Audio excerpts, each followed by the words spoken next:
Dai, Joe, come on, move! Ok. Va bene. Scusa, arrivo.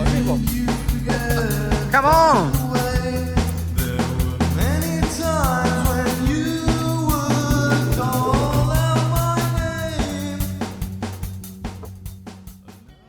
Hi, thank you for joining us in this episode of the Game of Stones podcast. My name is Joe Alva.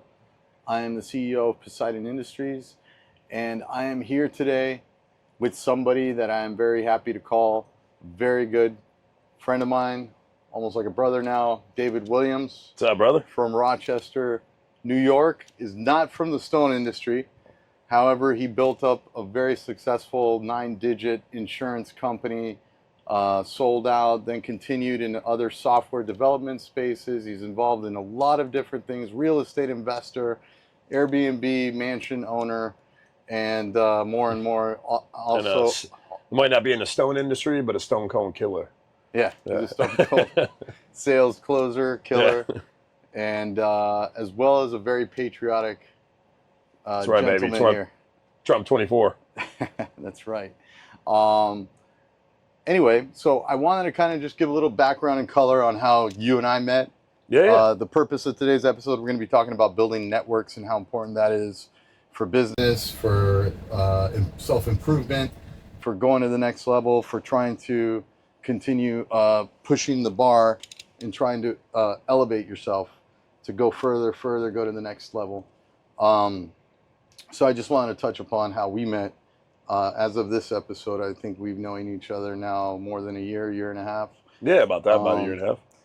We met last year at the Poseidon Experience. Yep. How did you show up at the Poseidon Experience? The Poseidon Experience it's an event that we originally made for bringing together Poseidon customers and business owners to share their best practices and some tips and share a little bit about their journey, their business, get a little bit of camaraderie. We also brought in speakers, so people that would talk about upping your game and leveling up and tips on marketing, sales, relationship network building, mental health, physical fitness, etc. One of those speakers was one of my mentors. Which was also one of my mentors, David Meltzer. So David Meltzer, he was like, hey, anybody that's in his community, anybody that he networks with, he's like, hey, if you want to come out to this event, I figured, hey, why not? It's in my backyard, just a couple hours away, and then made the drive up, and then... so you're in Sarasota, so that's about 2 live in hours Sarasota from Orlando. Now. Yeah, a couple hours away. And so we were having the event in Orlando, and we had David Meltzer there, and David Meltzer was a speaker guest, because he's come to our Poseidon Experiences. He came to the first one in 2021, so this was 2023. And he likes to do these things called meetups, right? So he encourages, the guys that are following me in my community, hey, I'm going to be in Orlando. He asked me, which he did last time as well. And of course, I don't mind opening my doors. Before the dinner that we were going to have for that event, he said, can I have some people visit for about an hour from my community that are in Florida or close by to Orlando, etc. And then that's how I met you. And we started talking about our background. We had a similar story. Yeah, absolutely. Right?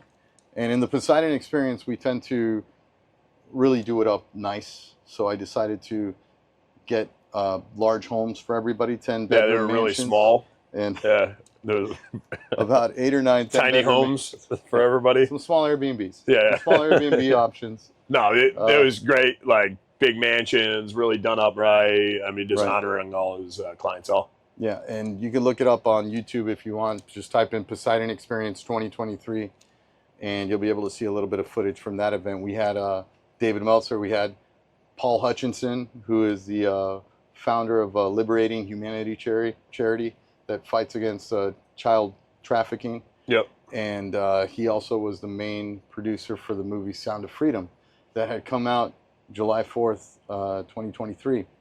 And so we were honored to have him as a guest and have him speak on those topics, which we support, obviously. So in that whole experience, I didn't encounter or didn't expect to meet somebody that happened to live, because this is in Orlando. Sarasota is about two hours plus, a little bit over 2 hours far from Orlando. And here we're having this event, and when we meet, I asked you where you lived, and you're like, yeah, I live off of this exit in Sarasota. I was like, which exit? And you're like, we like, happen to be neighbors. So we lived 20 minutes away, roughly 25 minutes. And what are the chances, right? No, absolutely. And when you told me about how you came to Florida, like this side of the coast, it was similar to my story where you were like, hey, I found this awesome house. It was at a really good price. I made an offer on the property, but it was a huge property. It was nice, like multi-acre, right? Very nice home, very nice. Yeah, it worked out perfect. We found a property that was in the middle of renovation. It was like price half off. We got it right before the market went crazy, and it worked out to be a blessing. We got it all renovated inside, and now it's worth probably triple what it was when we first got it. So it was like perfect opportunity. Very nice, yeah. And I came in 2011, which was probably like one of the best times ever. Yeah, right? absolutely. Same situation. But yeah, since then, we've been on a lot of networking trips together, right? We took that cool trip to Vegas. We were able to meet UFC people. No, I think that's like, really just a lesson in when you're at networking events. Like, I used to be the guy, you go to the networking events and then you hang around the people that you know and you don't talk to anybody else. And I think that's what most people do. And they go to those different events and they'll be more reserved or they're going there for the dopamine hit. And then there's no action out of it. There's no real relationships that turn into partnerships or, any of that. And I think the power of events, the power of masterminds, networking events, conferences, things like that, over time, I learned and I came up with what I like to call my rule of three, right? So, because I've noticed, including myself, so many people that just go there for the wrong reasons. So the rule of three that I came up with is try to be real intentional at the event, analyze what is this event about, who's going to be in the room, and then always looking for three people that I could serve. Are there three people here that I can help? Because I believe if you're always helping somebody get to where they need to go, you never have to worry about your destination. Those mentor of mine, Zig Ziglar, learned that from. And then find three people that are maybe on your level, like us, that we can collaborate with. Maybe there's opposite strengths, weaknesses there where friendships, partnerships can be built, help each other get to the destination we're each trying to go. And then at events, to really try to find three people that are light years ahead of where we are, that are maybe mentors, so to speak. So when you're kind of following that formula, the rule of three, you're always in a place of servitude, serving others, which I believe that's the key to life. You're always in a place where you're collaborating with other like-minded people trying to go to the same destination. And then you're always in a place of growth, learning from the giants that, we're standing on the shoulders of, trying to get to where they already are, and they can help accelerate that path. And to me, that kind of formula has changed the game when it comes to those events. And had I not followed that and came up to you and said something to you, we probably wouldn't be sitting here today. Right. That's 100% true. I've lived through that, through the fact that I met you. Even though it was one of my events, I wasn't, but if I hadn't opened the door to David saying, yeah, absolutely, bring whoever you'd like. And I made some great contacts and friends that lived in Orlando on the couple years before through David. And then we went to the Aspire event. We went to that mastermind event with David Meltzer. We made a lot of good connections and absolutely people there. And I feel like I also was able to help some people with advice. You helped me carry the body out of that event. Yeah. We had body bags. We carried a dismembered body in a bag. Or we don't know. No, really, I don't know if it was dismembered, but. Yeah. No, we had a lot of luggage for that trip, let's say. And we had a running joke that we had bodies. So this gentleman here, when he does anything, he does it to like the maximum. Like if you say, hey man, why don't we open up a podcast? He's going to get the best podcast equipment. He's going to have the best studio. He's going to do his research. Like what is the best acoustic architecture of the inside of the. Yeah. So when we were at the, I said, hey, I'm going to go to this event in Las Vegas, and he's like, all right, yeah. I go, you should come. It was pretty cool. We went on a private jet with Dane Cook. Yeah, it was a cool experience. Yeah. I don't know if a lot of people know who Dane Cook is, but when I was growing up, he was pretty popular. I was actually texting him not too long ago. Yeah, you became buddies with him. I didn't get his digits, but no, you guys became friends. That's cool. I think he's participating and helping you out with some of your charities and like some of your stuff. Yeah, maybe down the road we might. Yeah, we had initial conversations. Yeah. Great guy though. Great guy to hang out, get great energy. And then we went to the Aspire event in San Jose, which I was fortunate enough for you to invite me, where David was also speaking. And by coincidence, I actually interviewed one of my sales people that are on the team right now, killing it, at San Jose. at the Aspire event. Oh, very cool. And I met him through David Meltzer as well. His name's Sean Gallagher, and he's doing great right now on our sales team in California. But yeah, it's one of those things where you meet people at these different events. And by the way, I got sidetracked. When you were at the event too, at the end, I said, hey man, I'm gonna crash at this hotel, etc. We traveled together, right? Yep. And that's when I realized that the cameraman had told you you said what equipment should I bring? And he said bring all your equipment, all your gear. Yeah. He literally brought a bag that looked like you could fit 2 humans inside. Yep. It weighed like 2 humans. Okay, so when he was coming, we may have convinced the hotel manager that there actually was a human being inside. When he came out of the Uber, and I was going to start traveling with him, I see him and he's pretty strong, but I see him with his luggage and another bag on his shoulder, and then he's got this huge bag, and he's like carrying it like this, like Fred Flintstone. He's walking around, and I'm like, Dave, you need help? And he's like, oh yeah, I mean, no, I'm okay. And I'm like, let me help you, man. And then I grab it, and I'm like, holy crap. Yeah, we had to walk that around the hotel. We had to walk it through wherever we were going, and it was pretty funny. It was pretty funny because we walked in the hotel, and they looked at us like, it was on their mind. And I was like, yeah, there's definitely bodies in here. Just don't tell anybody. So yeah, that's the story on the bags. But going back to the networking, definitely it's changed me in terms of, it's kind of re-energized me, as well as helped me learn a lot so that I can focus on what I need to focus on truly. Yep. That sometimes you need to step outside of your comfort zone and your bubble, I think, and just kind of observe and see what's going on around you.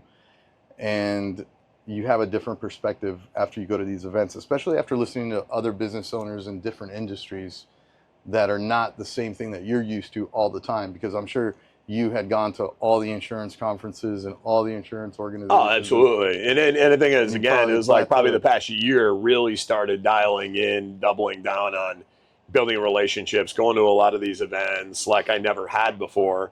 And then, recently through a couple events of my own. And then out of that, because of the way that I showed up in those events and the relationships that I built, the vast majority were all new people over the past 12 months that I've interacted with at masterminds, built friendships with, built relationships with, and, resulted in those folks filling my events. And I think it's, getting the right community around you. They say you're the average of the 5 people you hang around the most. Yeah. There's all those cliche sayings, your net worth is your network, right? And I think too many people will stick inside their comfort zone and not seek out maybe other people that are on a similar journey or other people that can help them on their journey. But there's just so much tremendous value in doing that.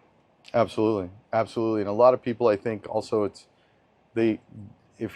once you go to the networking events, you have to be ready to also know what you're about, what your goals are in terms of you being intentional, like you were saying, what is it that you want to get out of it?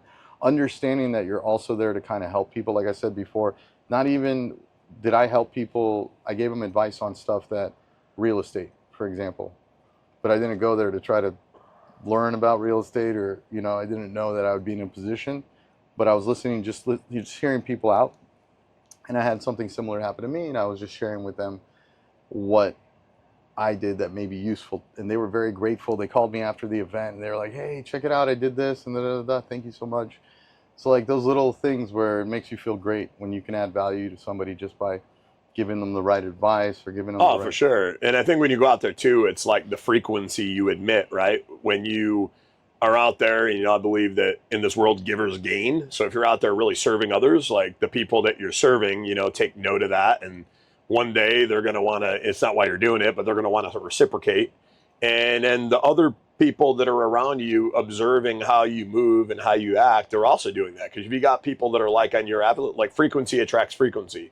And I believe, again, givers gain. So when you see that frequency of individual and you're looking to attract a similar frequency of individual, it's just like, how am I showing up? Am I showing up in the ideal lens of the person that, I really want to connect with? Because there's some people that, it's going to make sense to have in your network. And there's some people that doesn't make sense to have in your network.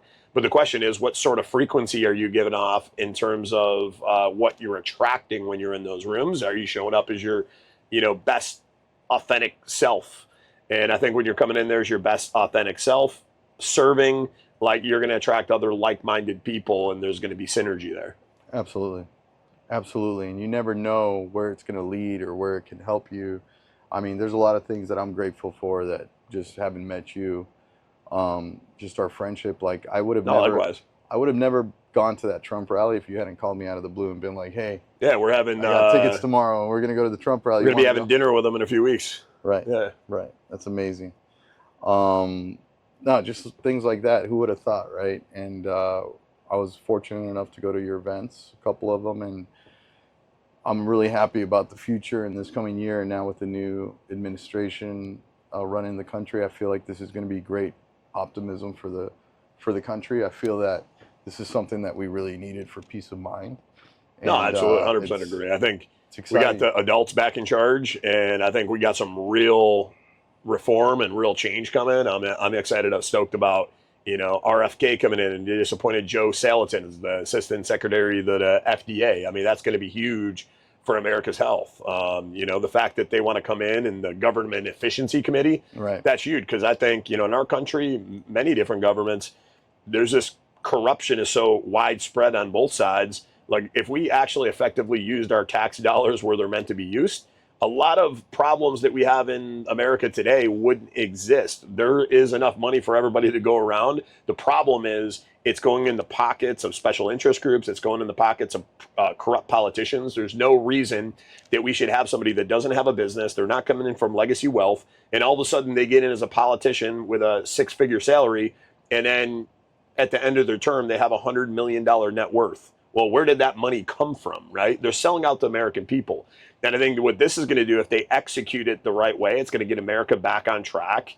And we're going to see, what does America look like when we actually purge corruption from the country? Because I think once we do that, we're going to really see how great America can truly be.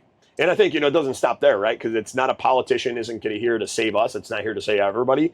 I think what everybody's got to realize this time around is we all got to do our part. Because the silence and the sitting back and doing nothing and standing idle, I think, is what got us here. And what I'm fearful of is there's a lot of people out there that they went out to vote, and now they're just like wiping their brow. Phew, we just dodged a bullet.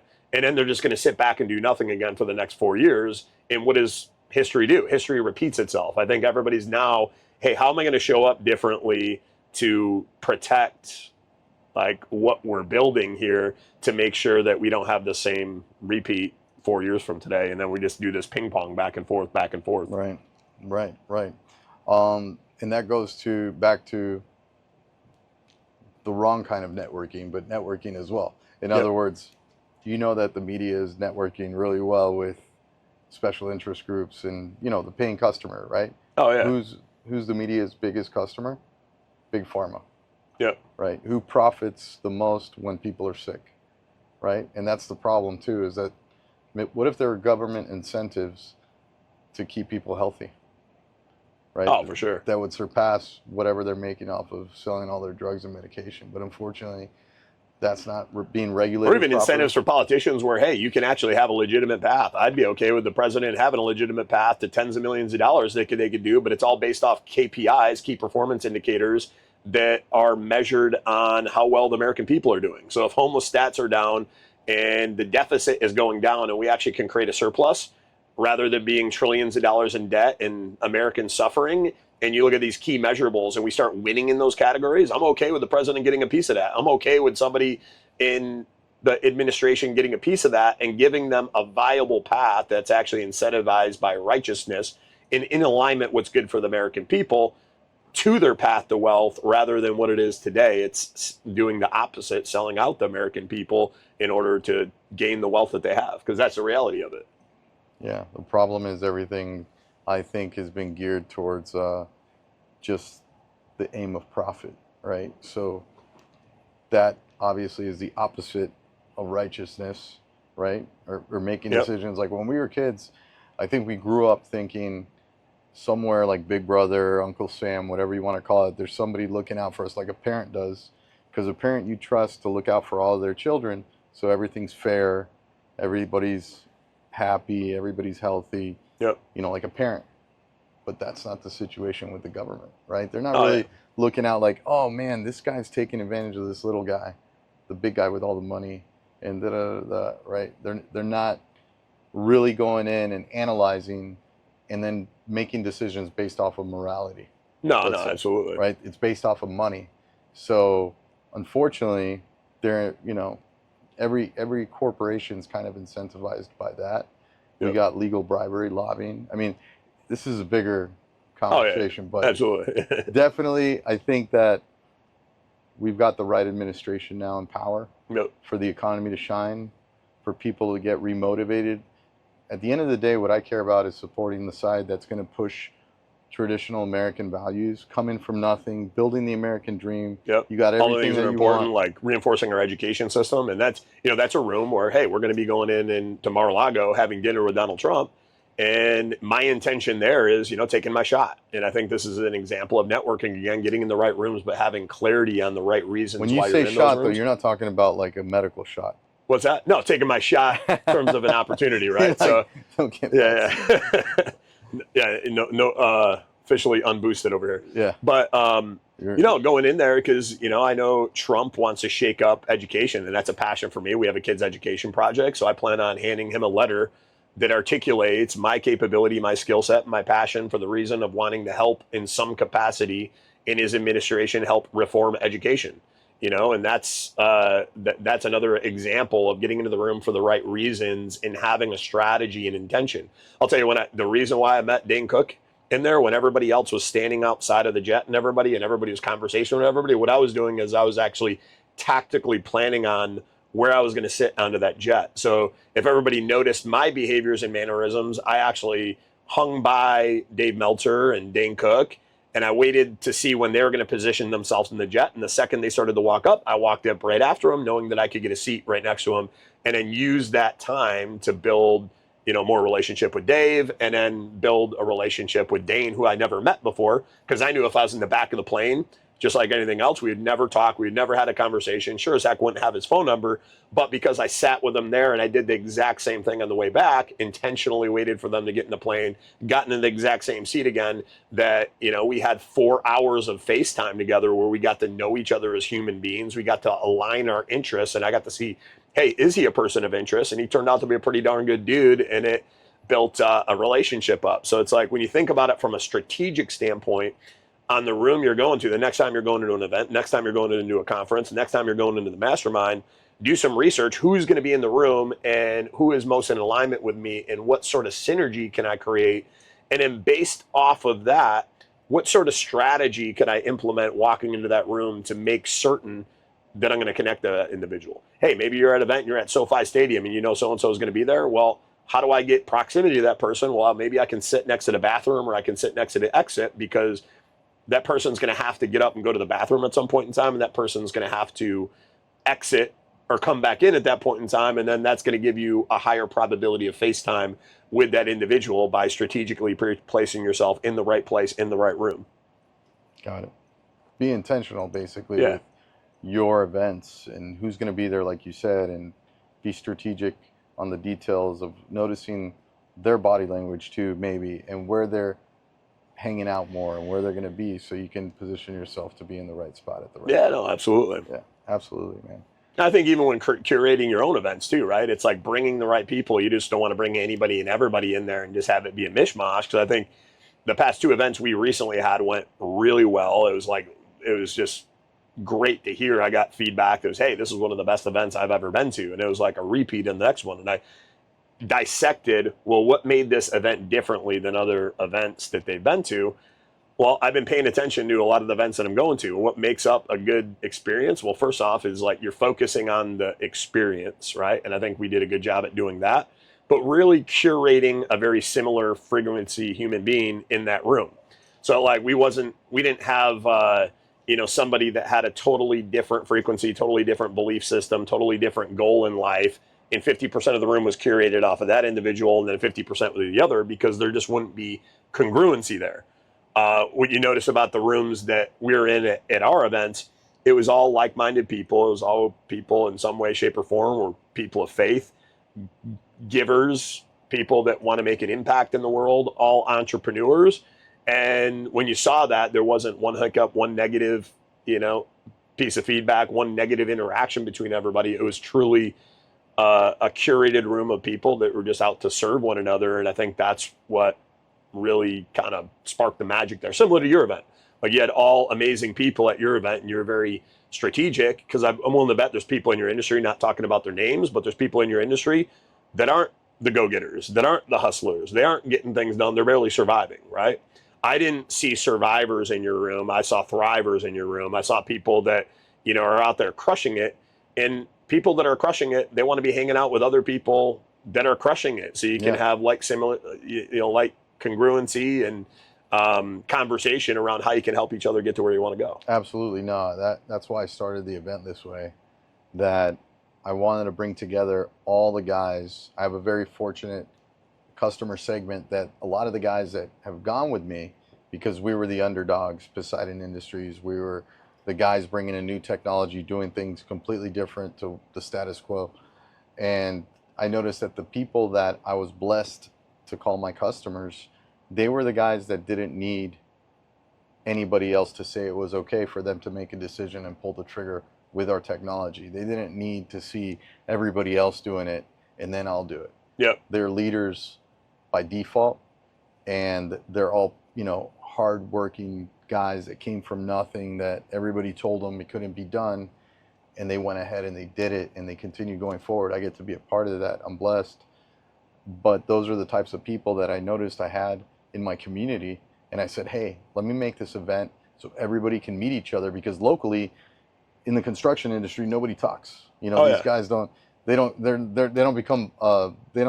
a bowling league together, No. right? And it's like some communities are like that. Like in the insurance industry, everybody, it's tight knit. That's the industry I came from, and you got people sharing best practices with one another. But that is, to your point, it's an uncommon thing. So when you live in an industry like most people do, where something like that's so valuable, like networking and connecting, is uncommon, well, how do you shift that? How does somebody shift that in their own local neighborhood, their own local community?